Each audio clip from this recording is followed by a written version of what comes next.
Alaikum wa rahmatullahi wa barakatuh, my dear brothers and sisters in Islam. Alhamdulillah, wassalatu wassalamu ala rasulillah wa ala alihi wa sahbihi ajma'een. Amma ba'd, Rabbi shrah li sadri wa yassir li amri wa halul uqdatam min lisani yafqahu qawli. Welcome to the episode 11 where we discuss some of the ways to connect with the book of Allah, and inshallah Tadabbur Al-Quran will still continue.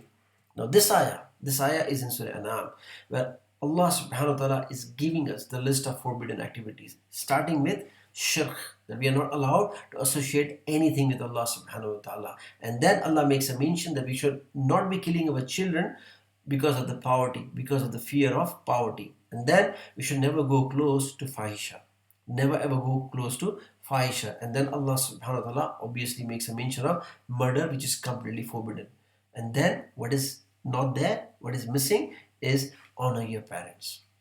Honor your parents. So the context of the verse is teaching us that the list which is expected by Allah with regards to our parents is honor in all circumstances. No excuses. In all circumstances. Okay? That is the list. And anything below that is forbidden in the sight of Allah subhanahu wa ta'ala. So what is our takeaway? And our takeaway is in the form of story. So listen. A young man, he comes to Prophet sallallahu alaihi wasallam. And he complains about his father, that my father, he keeps asking me money. He keeps asking me money. So Sallallahu Alaihi Wasallam is telling him, go and call your father. So while he goes to call his father, Jibreel Alayhi Salam comes to Sallallahu Alaihi Wasallam and says that when the father comes to you, Ya Rasulullah, ask him what he was saying internally, in secret. Okay, meaning what he was murdering. And his son couldn't hear. So when he comes, so Sallallahu Alaihi Wasallam is asking, is it true whatever your son is saying? And listen to the response of father. Ya Rasulullah, if you only knew what I'm using his money for. And he pauses. As if like, why have to give this justification? Why? And then he says, I'm using it to look after his aunt, after his family. Where else I'm going to use this money? Allahu Akbar. And then Sallallahu Alaihi Wasallam is saying, look, I want to ask you a question. Tell me about what you were saying in secret when you were coming towards me here. And then father, he was amazed. How come Sallallahu Alaihi Wasallam knows this? And he says, yeah, of course. I was reciting the verses of poetry. And then he says, can you recite it to me? And he was happy. And he recites. And listen, yeah? He says, O son, I nourished you when you were a baby, and I looked after you in care as you grew up until you become an adult. You lived upon what I worked for and strove, and you sacrificed in my body and time and wealth, so that you may live healthy.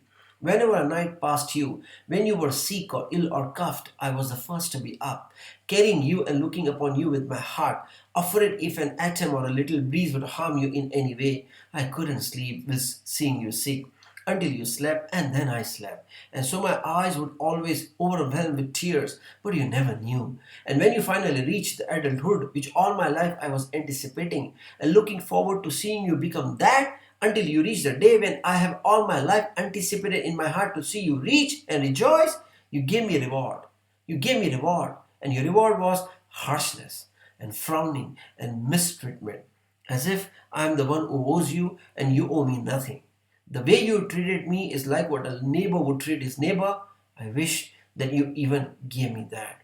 Sallallahu Alaihi Wasallam was completely soaked with the tears. His beard was completely soaked with tears.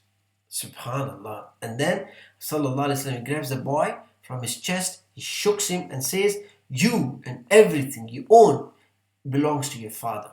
You and everything you own belongs to your father. Subhanallah. So when our Sallallahu Alaihi Wasallam was asked, right, about who amongst the people who amongst the people is the most deserving of my good treatment, what did he respond? Right? And we know this hadith, right? Your mother, your mother, your mother, and then he says your father. And in another narration, Sallallahu Alaihi Wasallam said, may his nose be rubbed in the dust 3 times. May his nose be rubbed in the dust 3 times. Subhanallah.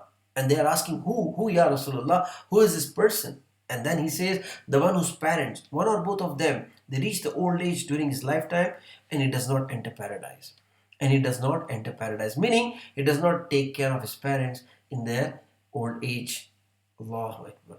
Allahu Akbar. So we ask Allah subhanahu wa ta'ala to forgive forgive our mistreatment, our misdeeds towards our parent. We ask Allah subhanahu wa ta'ala to forgive our invalid behavior towards our parents knowingly or unknowingly. We ask Allah subhanahu wa ta'ala to enable us to honor our parents and make them as our means to enter into paradise. Barakallahu li wa lakum fil Quran al-Kareem. Subhanakallahumma wa bihamdika ashhadu an la ilaha illa anta astaghfiruka wa atubu ilayk. Assalamu alaikum wa rahmatullahi wa barakatuh. Jazakumullahu khairan.